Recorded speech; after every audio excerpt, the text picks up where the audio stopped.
Muy buenas a todos, ¿cómo andan? Nuevamente nos encontramos en Historias para un Café. Gengis Khan, en apenas 20 años, levantó un imperio colosal encadenando victorias que descansaron en su carisma personal, la elección de generales en razón de sus méritos y el empleo sistemático del terror. En este video vamos a aprovechar para conocer más acerca de la vida de este gran conquistador. A principios del siglo XIII, los ejércitos mongoles liderados por Gengis Khan protagonizaron una de las expansiones militares más importantes de la historia.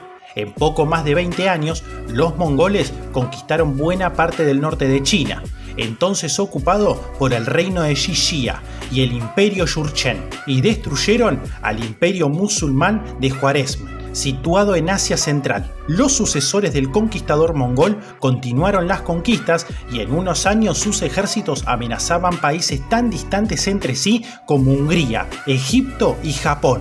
A primera vista, la fulgurante expansión mongol resulta difícil de explicar.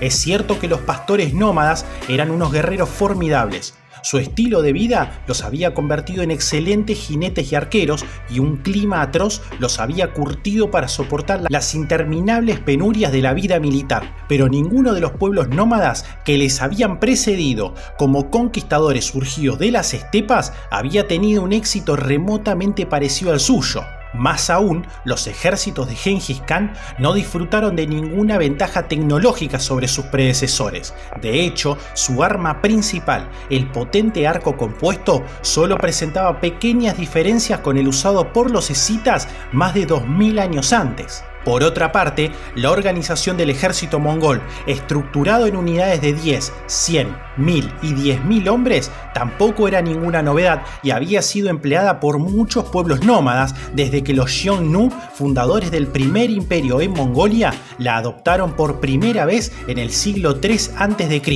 Un elemento determinante para entender este éxito es la figura del propio Gengis Khan. Fue uno de los mejores generales de su época y se le considera merecidamente como uno de los grandes generales de la historia. Las hazañas de Gengis son impresionantes y entre sus víctimas se cuentan dos de los estados más poderosos del momento, los imperios Jurchen y Juarezmio. Sus batallas campales se cuentan por victorias: contra el reino Xixia en Kechimen en el 1209, contra los Jurchen en Fuzhou en 1211, en Xinjiang en 1212 y en Shizhou en 1213, y contra los juarezmios en el Indo en 1221. Además, durante esos años, varios ejércitos mongoles mandados por un grupo de subordinados de talento como Gebe, Subetei y Mujalí infligieron a estos mismos enemigos al menos media docena más de grandes derrotas. Son precisamente estos hombres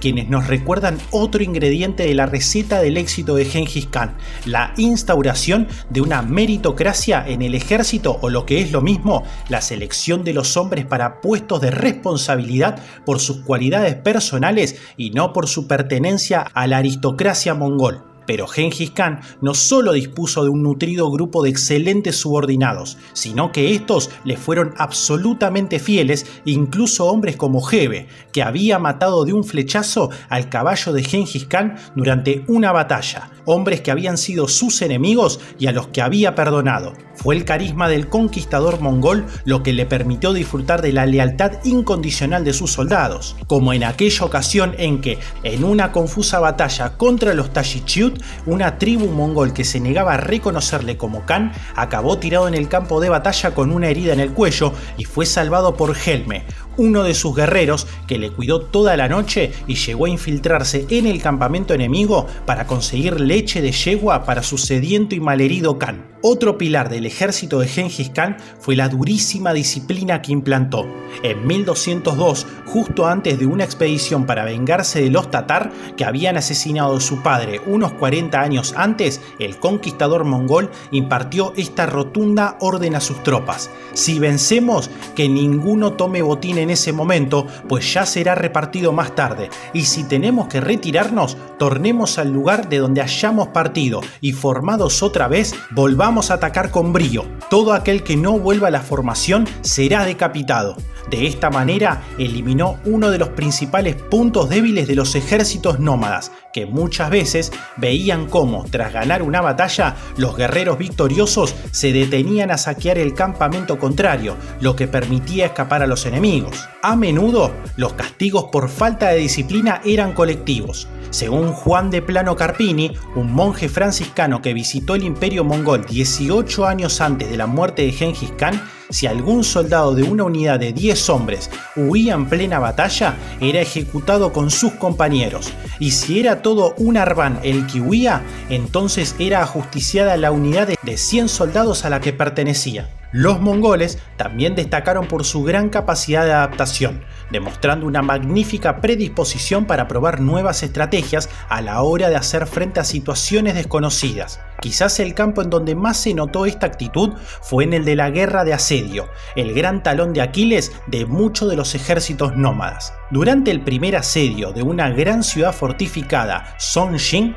la capital del reino de Xixia, atacada en 1209, el ejército de Gengis Khan, sin máquinas de asedio ni conocimientos técnicos, intentó derruir las murallas de la ciudad desviando el curso de un río para que socavara los cimientos. Las lluvias provocaron el desbordamiento del río, que acabó inundando el campamento de los mongoles, pero la determinación que estos habían demostrado convenció al rey de Xixia para rendirse y entregar la capital. Con todo, fue en el norte de China, en su lucha contra los Jurchen, donde los mongoles se adaptaron a este tipo de guerra. Durante la primera campaña, en 1211, solo pudieron apoderarse de ciudades pequeñas o mal defendidas, principalmente a través de ataques sorpresa. Pero en los años siguientes desarrollaron un potente tren de asedio por el sencillo sistema de reclutar a miles de desertores chinos que aportaron los conocimientos e incluso las máquinas de asedios de las que los mongoles carecían. En este caso,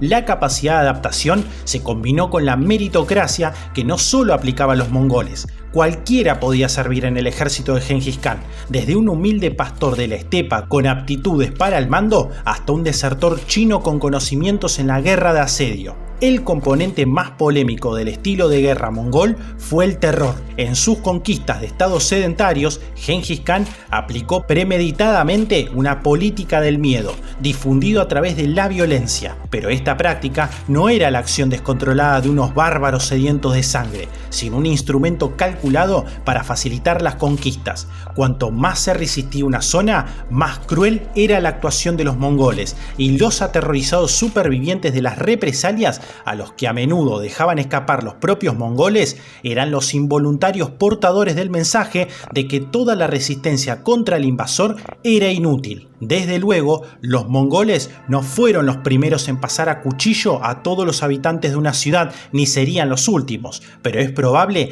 que nadie lo hubiera hecho antes a semejante escala. Ahora bien, ¿por qué, superados ampliamente en número por las poblaciones sometidas, no podían permitirse el lujo de dejar fuertes guarniciones para vigilar las zonas problemáticas? Por lo que para ellos tenía sentido arrasarlas por completo, pero para sus víctimas y para los historiadores sedentarios que nos han dejado relatos de las conquistas mongolas, para quienes el objetivo de las guerras era la conquista de poblaciones trabajadoras que eran la base de la riqueza, se trataba de un comportamiento demencial. De lo que no hay duda es de que las zonas conquistadas por los ejércitos de Gengis Khan, especialmente el norte de China y el Imperio Juarezmio, perdieron una parte significativa de su población. En definitiva, las campañas llevadas a cabo por Gengis Khan son impresionantes y constituyen, junto con las conquistas del Islam, una de las expansiones militares más importantes jamás vistas. Pero quizás son más fáciles de comprender si tenemos en cuenta que fueron conseguidas por un general brillante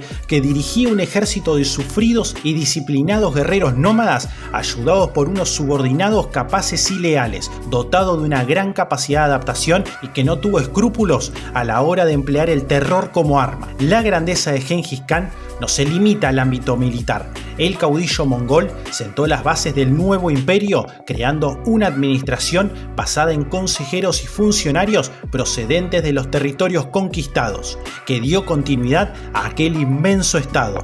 De esta forma, evitó que sus conquistas fueran simplemente una gigantesca operación de saqueo y logró que se convirtieran en la base de lo que, al cabo de unas pocas décadas, bajo el gobierno de su nieto Möngke Khan, llegó a ser el imperio terrestre más extenso de la historia. Espero que el video haya sido útil para conocer más acerca de la vida de este gran conquistador. De ser así, te agradecería que puedas dejar tu pulgar arriba y suscribirte, que ayuda a que el canal siga creciendo. Esto ha sido Historias para un Café y nos veremos pronto. Hasta luego.